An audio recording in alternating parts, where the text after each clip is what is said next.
Hello everybody. I hope you're well, empowered with information, and feeling wonderful.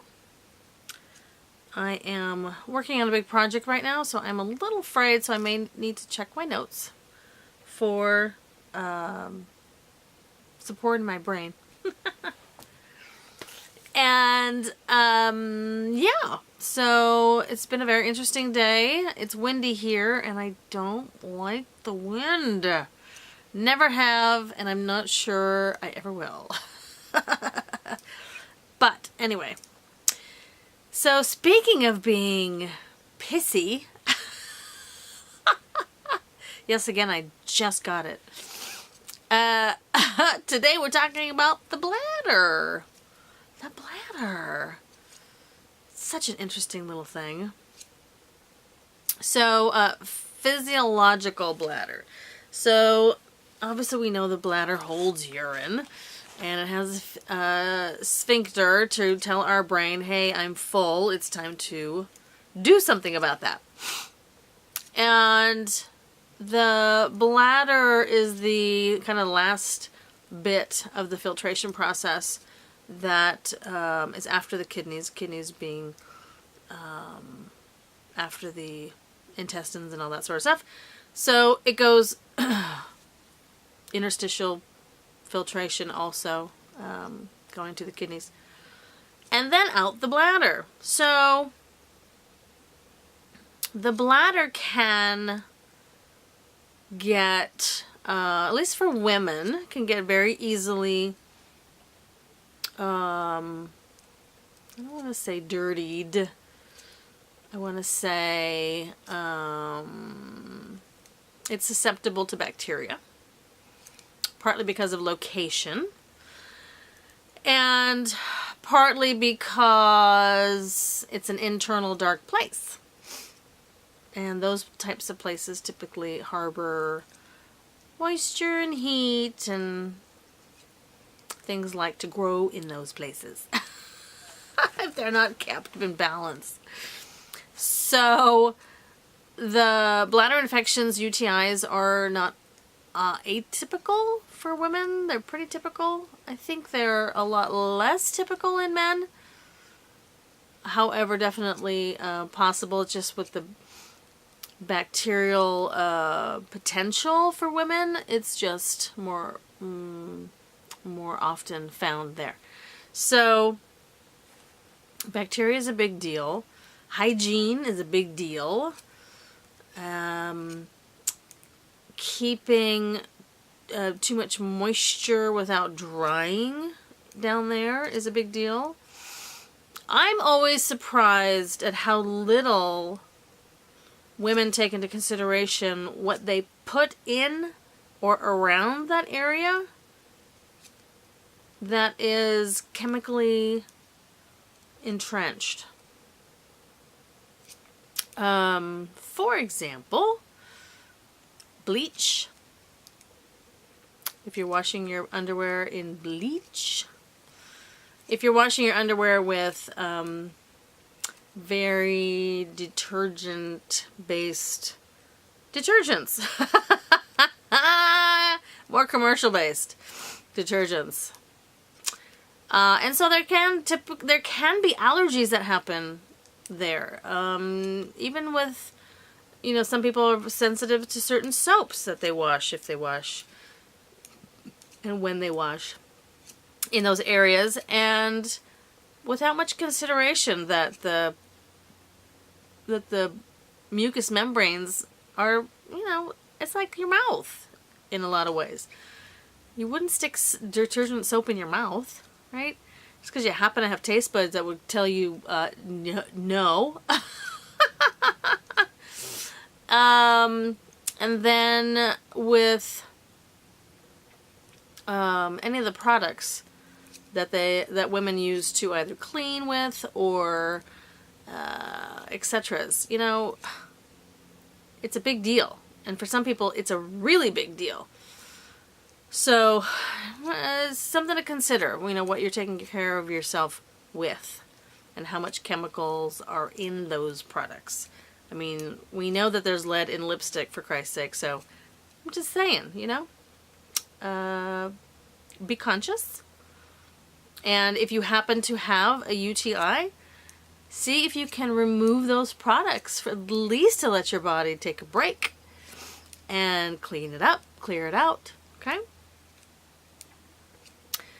Sometimes cysts can also be developed.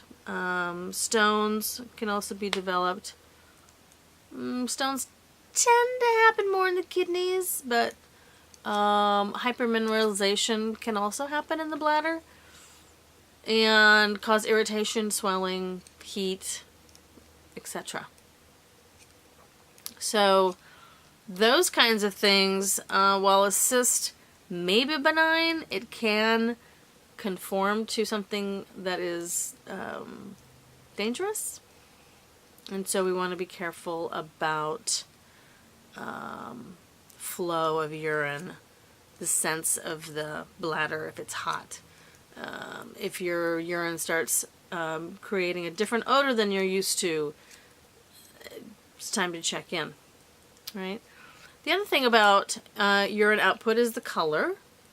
And the darker it gets, typically, unless you're on medication, which colors your urine. I actually had a client whose medication colored his urine blue. Yeah. So on a non-prescriptive kind of system, the darker your urine is, the more dehydrated you are. Okay? And the lighter, the more you might be going in the opposite direction, having a little too much hydration or a little too much water to filter out. Sometimes. You know, the bright colors are also food related or vitamin related. So you're going to have to know what you've taken, right? So don't like panic when things start shifting. However, just pay attention. If it doesn't pass in a day or two, that would be a digestive thing. If it doesn't pass after a couple of days, then it's time to start looking at something else. The bladder is also positioned in an interesting place in the body. It's kind of between the two centers, the root center and the second center, which is around below, just slightly below the belly button. So in that area,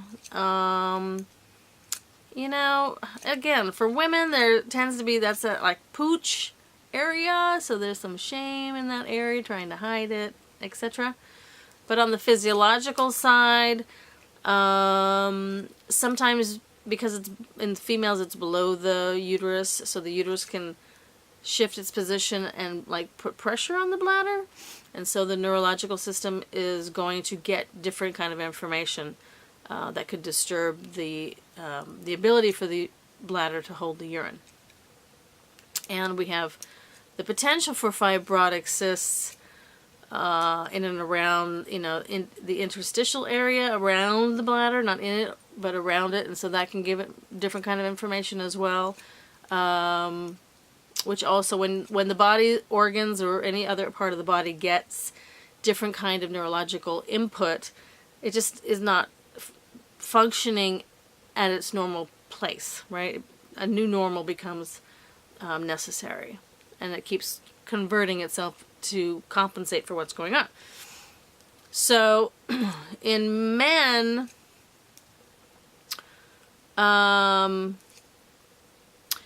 it's highly reactive with the prostate, and so that's important to look at. Men typically have less of this bladder stuff happening, unless it's more emotional, unless there's some kind of impact.